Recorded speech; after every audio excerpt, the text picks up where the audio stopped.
Hi everyone, this is Deb Lee, your Small Business Tech Advisor with SohoTechTraining.com.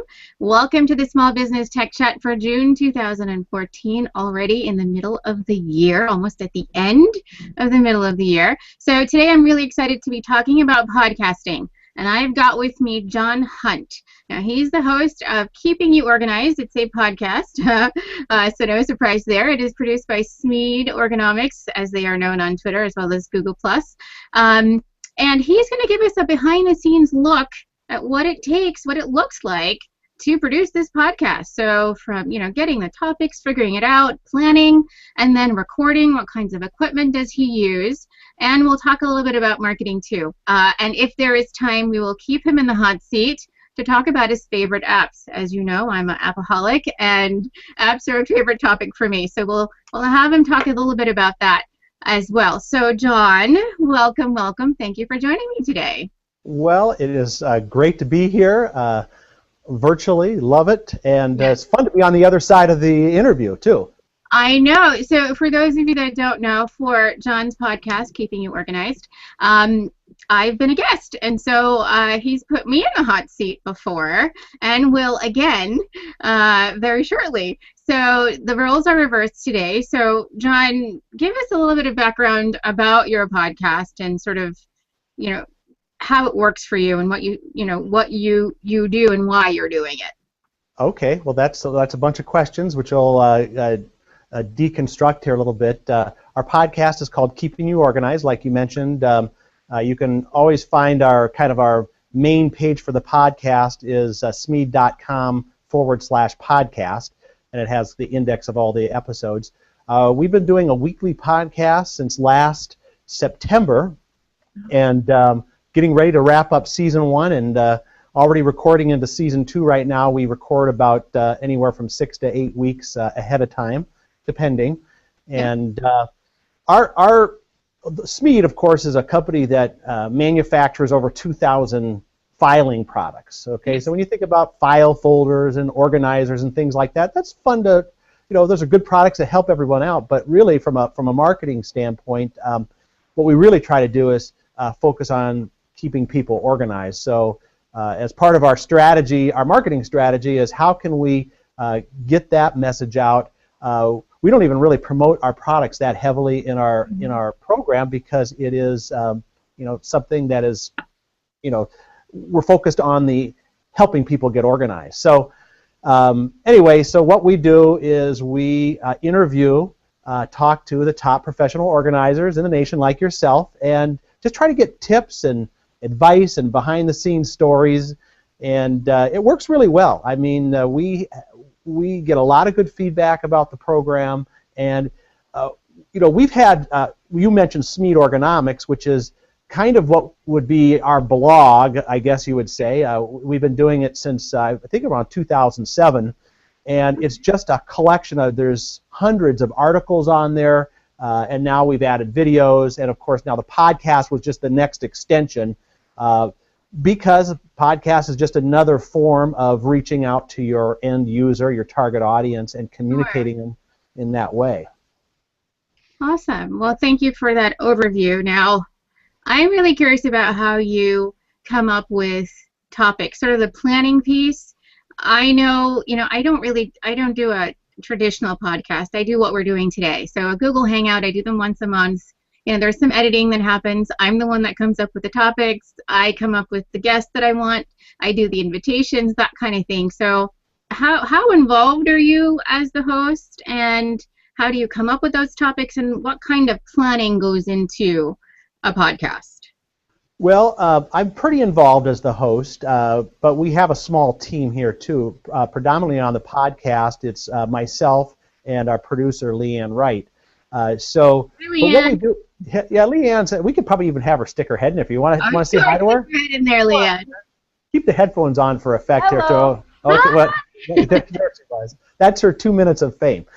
But actually, our planning process starts as a company. We have a rather large marketing department, and so about once a year we'll get together and do kind of our yearly plan where we talk about all the different things. We do a newsletter, we do a lot of trade industry things, and that's where we'll set up maybe what I would call high-level topics.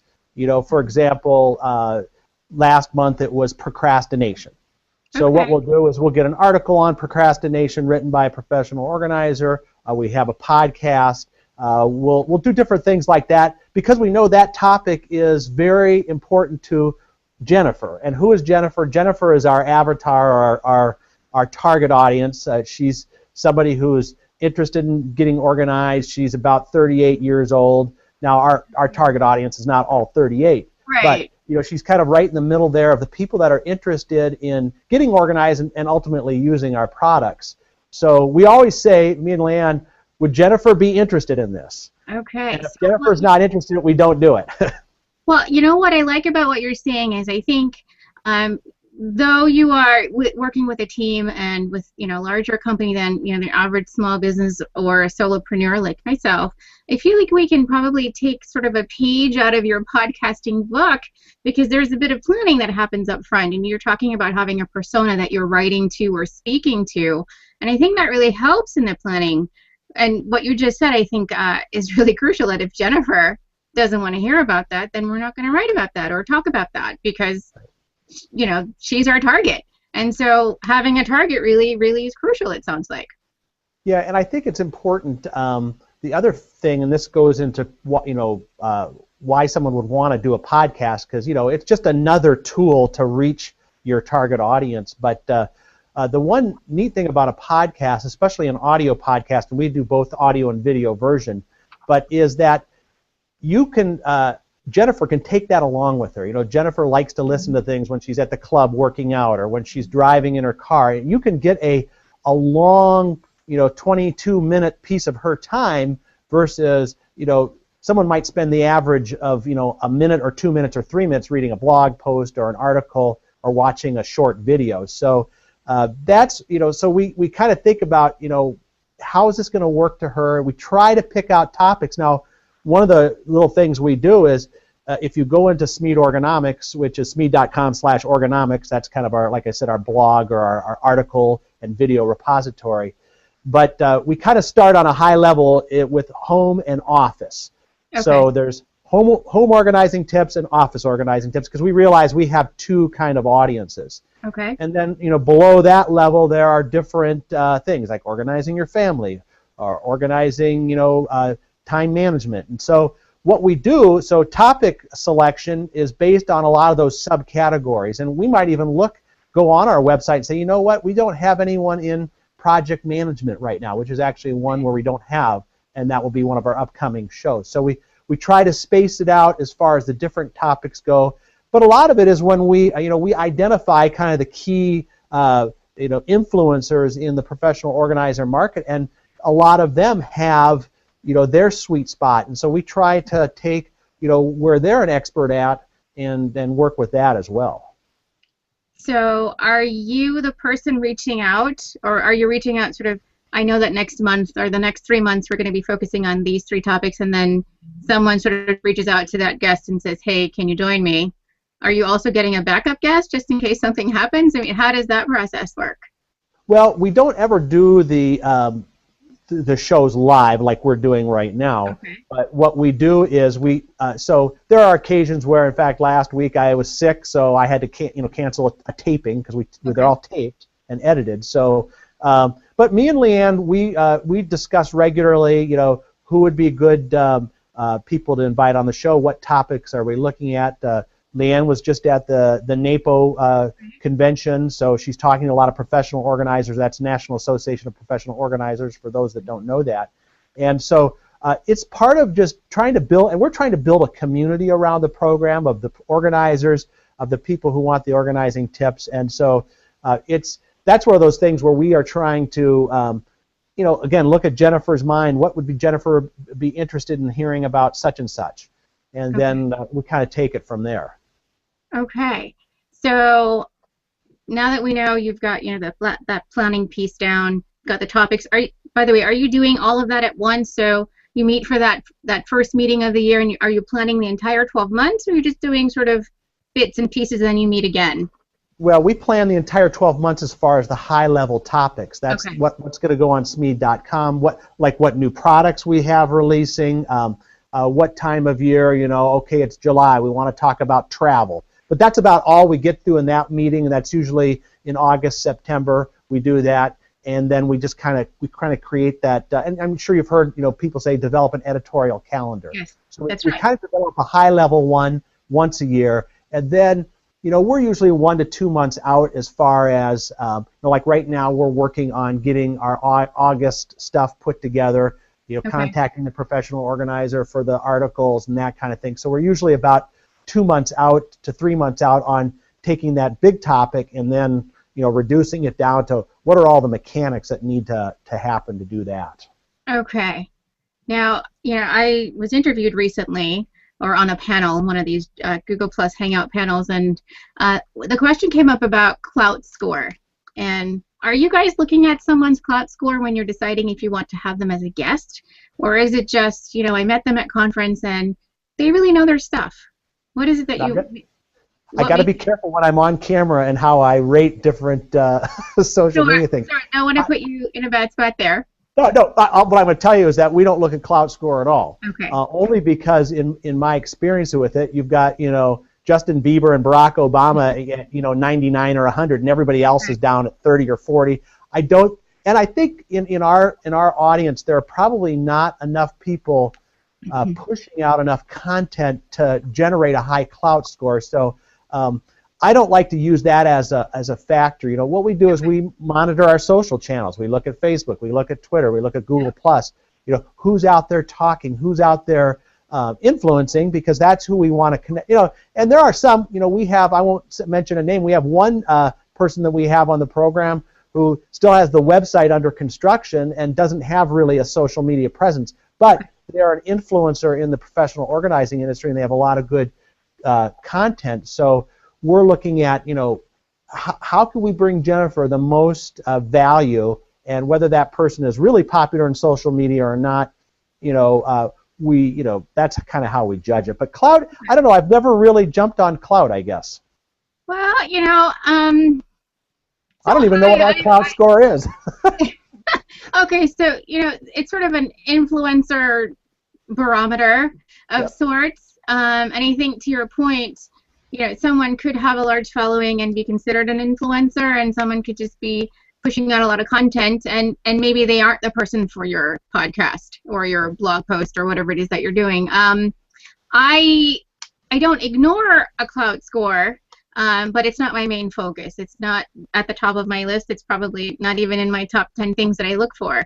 I look at it. I look through someone's social profile. I look at what they post. I look to see if it makes sense to me, if it's of value, and I look to see if it's going to be of value to the audience that I'm trying to reach. And for me, that's a stay-at-home person who works from home, or solopreneur, small business, or even a micro business owner. So, another factor is people look at like how many followers or likes. I think all those metrics are kind of hard to judge, because people went out and bought followers and things like that. Right. So I would rather go for quality than quantity, and and Clout does give you a little bit of quality as well, but it's just one of those things we don't happen to put a huge amount of leverage in.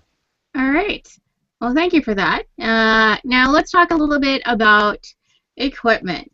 I know I shared with you recently the camera that I'm using, but what sort of equipment are you guys using? Because the last time the roles were reversed, there was a green screen behind you, there was a couple of things going on, so I'd love to hear more about that. Yeah, well, regarding that, we actually, on the other side of this camera, we have a studio that has two parts to it. We have a green screen set, and then the one that's kind of behind me, you can't see all of it here, is one we just recently built, which is designed for professional organizers who are in town and want to do a live in person, which I really like doing. In fact, we just had Mary Dykstra, who's the president of NAPO, out here, along with a couple of other NAPO organizers, and we did a group. In fact, I'll tease it here. That's our kickoff to season 2 in September. We have a panel of 3 professional organizers who were in here in studio, and we did actually a session. It's a 2-part session on how to choose a professional organizer. So anyway, so we do the green screen set for most of the ones where we are doing via Skype. So what we do is we have one. I think I have actually the same camera as used, that the Logitech. Is it the C90? Yeah, C920. It's the HD camera, and so we use that to record so that the person we're interviewing can see us, and we use that as one of the camera angles when we actually edit the program together. But because it's a webcam quality, we also record with another camera from another angle, which is a Canon Vixia. Okay. It's the HF G10. And that's a regular middle-of-the-road digital video camera. And then kind of what we have to do to geek it out and make everything work is we record our audio. I use I started out with a different mic. I started out with an Audio Technica. It's a 2020. It's a little stand mic. And it's a good microphone. It's a USB mic. But ultimately, how we wanted to move the production is move everything through a mixer and then record on a digital recorder.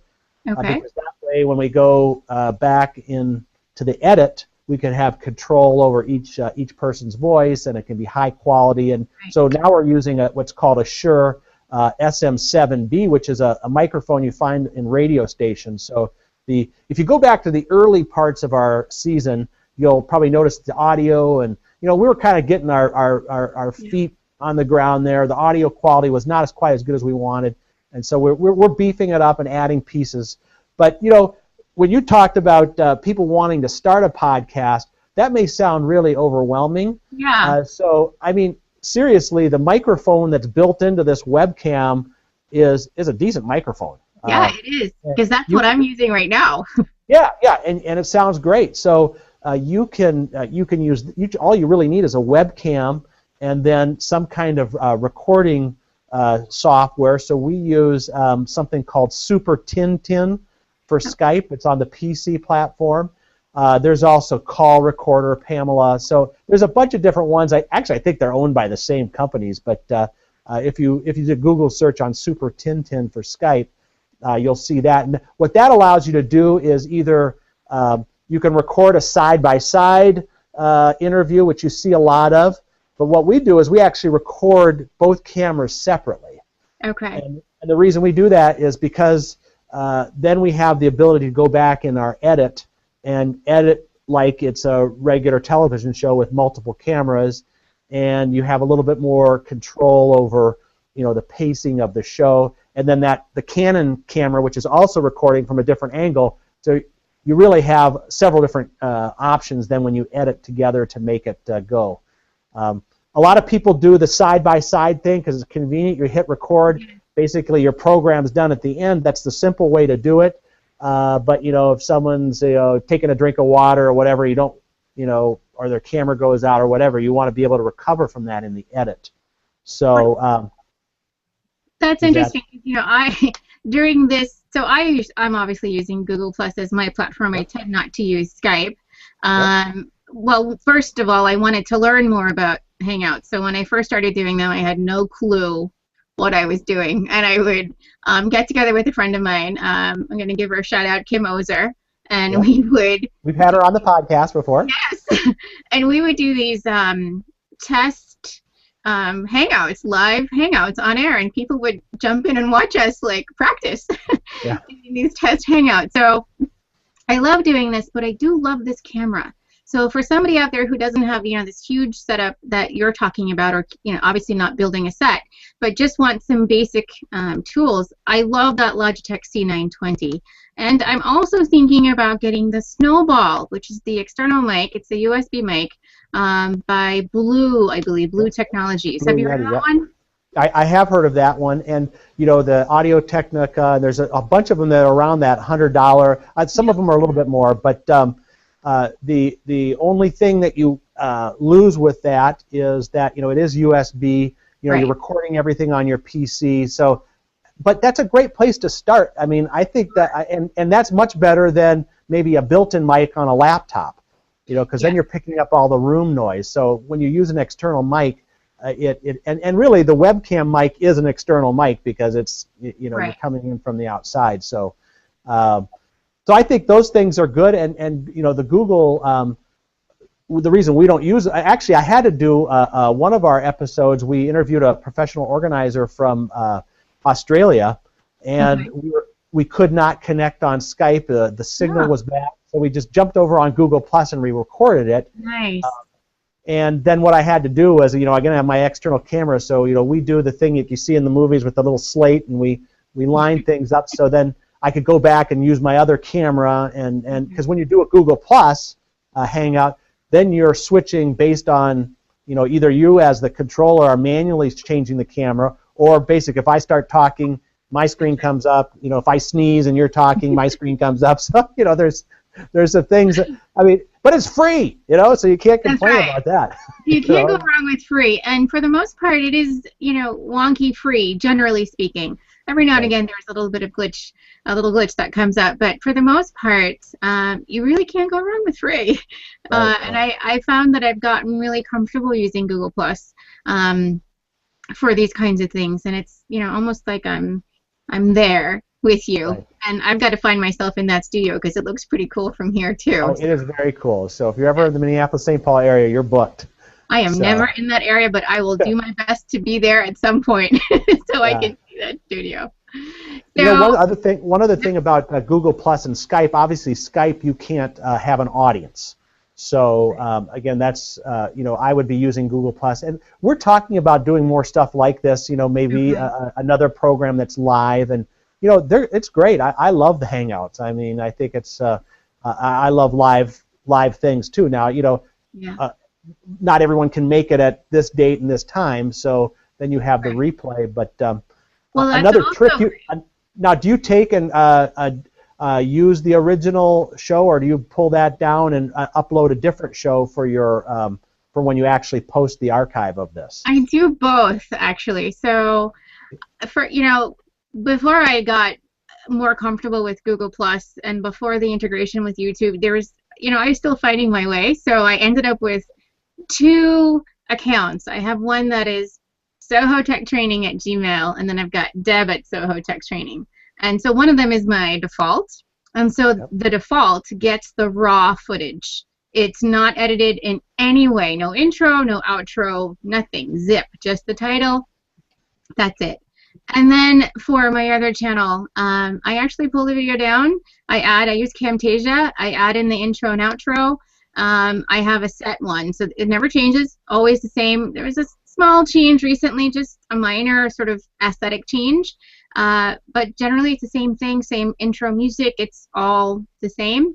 I edit if there's a glitch, and last time we did have a glitch where the audio and the video just kind of went out for a while, but what my guest said was amazing, so I put it in as text inside the video so that those watching it could still see it. So I'm doing a little bit of both, and now that I've got the editing down to a science, it doesn't take me very long at all. So that's great. We call that fixing it in the edit. There you go. And then there's a blog post. So much like you said earlier, you're coming up with a topic. There's a blog post. There's a video or a podcast. There's maybe a quick tip or something that comes out of that one topic. And so what I love about doing these interviews is that it gives me content for my blog. So now I have a post already. I don't have to think about a topic. I already have my topic, and I have a video to go along with that. So I love. And that's actually, if you go to sme.com and our podcast section, we actually treat each episode as a blog, kind of a blog post in the ergonomics hierarchy, and then we have embedded in that blog post we have the audio version.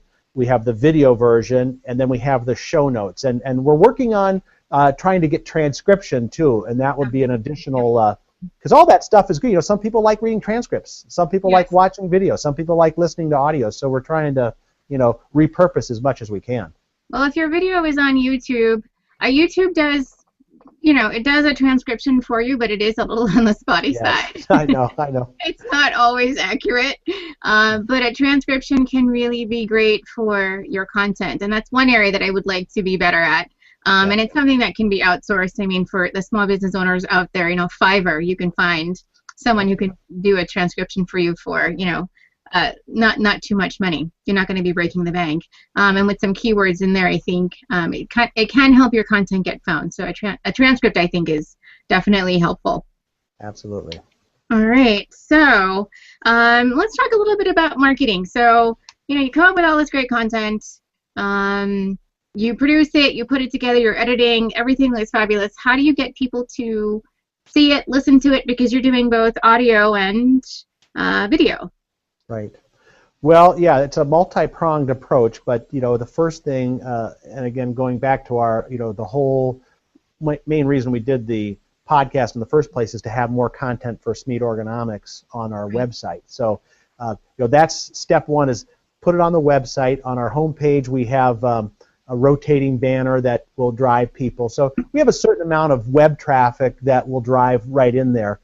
Then we have a newsletter list, and we have also set up on our podcast page. If you go to smead.com/podcast, there's a notification list, which is a special mailing list just for anytime anyone wants to get a new, we send out an email every time there's a new episode. So some people opt in for that. Those that who subscribe in iTunes get an automatic update through their podcast player. When we post on video, the video on YouTube, all our followers, our subscriptions on YouTube will get a notification that we posted a new video if they've got that feature turned on. So those are some of the base level. Then we will go out and we post through our social media channels. We posted on Facebook, Twitter, Pinterest, and Google+. So again, it's providing us more content to get out to those social communities. And then the final step is we take a paid approach where because Facebook now is almost impossible to get organic reach on, we will run promoted campaigns on Facebook just to boost the listenership and the viewership so that we get the word out. And the other thing about someone who's thinking about starting a podcast, it's slow going at first. I mean, nobody knows about it, and people are saying, "Oh, are they going to do another episode or not?" In fact, when you first started your tech talks, I was going, "Oh, that's kind of cool. Hope she keeps up with it because I really like them. They're really great." So it's good to see that you're keeping up with that. And it is probably when people say, "What's the hardest thing about podcasting?" I don't know.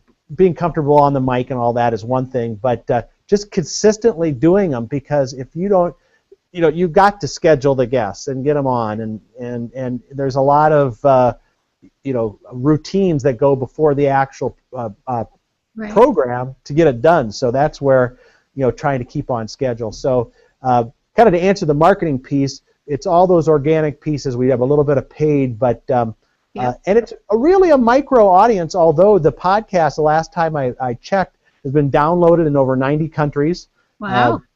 I think last time I checked, like 60,000 downloads. So I mean, that's just the audio. So yeah, we're getting some great exposure with it, and driving people back to our website, which is okay. Guess what? When they go to the podcast page on the right-hand column, there's some products listed there that you might be interested in, or you might want to browse the rest of the website. So that's from a marketing standpoint, that's kind of how we support it. Well, I think that makes sense, and I think most of us, even if it's just one social network, most small business owners are on that, they have some kind of social presence, so certainly you can work with that. But I think you do make a good point about knowing that in the beginning it's a little bit slow going, much like perhaps a blog would be, that we would love it if we build it and they come. And sometimes they do, but sometimes it takes them a while to get there. But that consistent updating and consistent posting and sharing, I think, is definitely key with an editorial calendar. I know that this particular interview that I do one every month, and it's done usually the fourth Thursday or Friday of the month. I try to be flexible with the guest, of course, but I try to get that slot because that works for me, and it works for how I have everything else planned out. So having some sort of plan, I think, is helpful. So well, and I think the video is so big right now. It's just everyone's getting video from all these different devices. So I think it's a great way to have your voice heard. I mean, I heard somewhere, I don't know if these are real accurate statistics, but there's probably about 250,000 podcasts, but there's millions and millions of blogs. Yes. So even in a podcast, you're not really competing with that many people, and really that's what you're doing. This is all under the umbrella of content marketing. Whether it's audio, video, or print. You are competing with other people, and everybody gets a billion messages a day. And again, the podcast format, what's great about it is that people that do consume it, you've got them, like this program here, 30, 45 minutes where you've got someone's attention, and it's a great way to connect. It's easier to listen, I think, especially if you're someone who uses productive time in your car. You might be listening to a podcast in your car, as you drive to and from work, that kind of thing. Or maybe you're taking a road trip, or perhaps you're commuting, on the metro or something. But I find that people probably will listen longer than they will read. And I look at my own behavior. I know when I go to a website, I'm looking for the headline. Yes. I'm scanning. But when I'm listening or watching a video, I think I'm a bit more focused and more intent. And I like that I can see someone also with the video. I love that. So, and I wish that Google Plus had a way for me to be looking at you right now instead of looking into my camera. So right. I think there's that piece that I would love to fix if I could just, because right now you're down here, and if I could move you up here, I would be thrilled. That would be. See, I'm not looking at you at all. I'm just looking at the camera. See, otherwise, I'd have to do this. But actually, I position my monitor kind of behind my camera, so you're right in my peripheral vision. So people probably can't tell that I'm looking at you, or looking at the camera. Yeah. Well, I'm going to have to come up with some setup like that at some point soon. And I see that we are pretty much closing out the half hour, and I'm trying to be respectful of that time. Sure. But before we wrap up, I have to ask this question. I ask it of everybody because it's one of my favorite questions, and that is, if there are 3 to 5 apps that you have, which ones are they that you just love and you cannot live without? You're probably going to be disappointed because I'm really picky about, and if you're talking like phone apps and things like that, the top ones I use are Dropbox. Okay. And I love the navigation, the GPS navigation. I use that all the time. And the weather bug. Okay, does that sound really low tech? But those are ones I'm using all the time. Okay. I know. I wish I could come. Pencil, so at least those are actual apps. Okay. Yeah, no, I was going to say there's this commercial. I think Adobe's doing it right now for something called it's their cloud service or whatever. But they have these guys on there saying, "Hey, we're on Woohoo. Are you on Woohoo?" And these guys are listening in an elevator, and these business guys are listening to these two Gen Xers. Yeah, I'm on Woohoo. Yeah, everybody's on Woohoo. Then the guys leave and they go to their office. Okay, everybody, we're all going on Woohoo now. We need a page, and so it's a.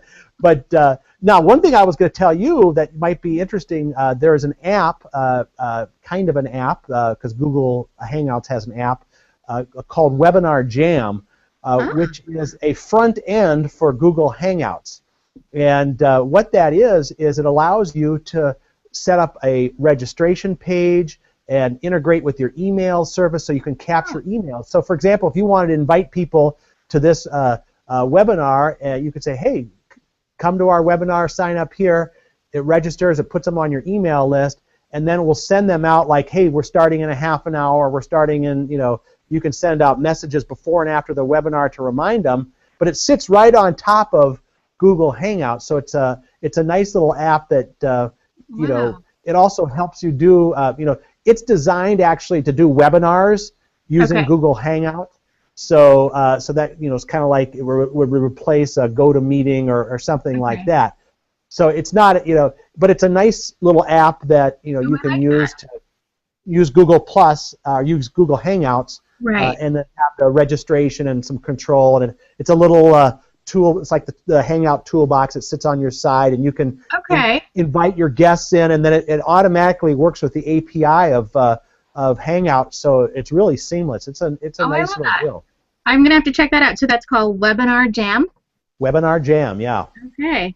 Well, that And was a then, nice golden nugget right there. yeah. So let's see. I'm trying to think of other apps that people that we would use. I mean, of course, the Super Tintin for Skype is just the Right. recording software.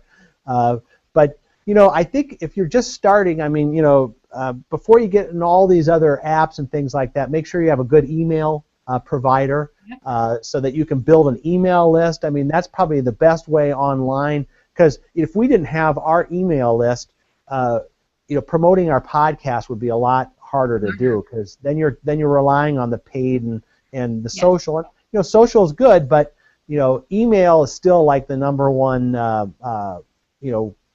I think the number one marketing technique online, because people still read email, right? They do, and it's certainly not dead. Email is not dead, I promise. Well, John, thank you so much. This was super duper fun. So I appreciate that you took the time to join me today. Any last words before we wrap up? Any sort of final thoughts? Yeah, because I think one of the promises of this thing, and we got maybe a little technical, I don't want people to get discouraged. To podcast, basically, you don't need to do video, okay? So you can do audio first.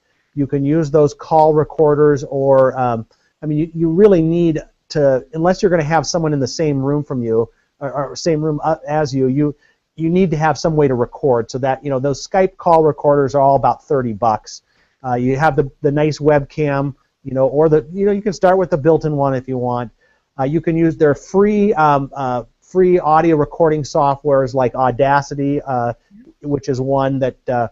But get it going, and you can get. The other thing is you need to host your podcast, your audio podcast somewhere. So I'll give a shout out to Libsyn, Libsyn, and they're really kind of the main hosting.